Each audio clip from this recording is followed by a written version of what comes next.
Welcome to Radioactive. Today I am going to tell you how to create disk partition on Windows 11. First of all, right-click on this PC.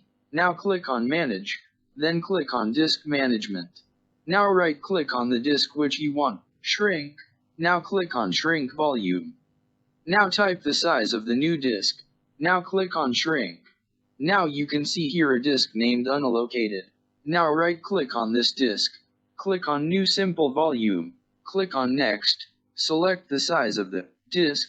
Now select a letter for the disk. Click on Next. Now click on Finish. Now the disk partition is created.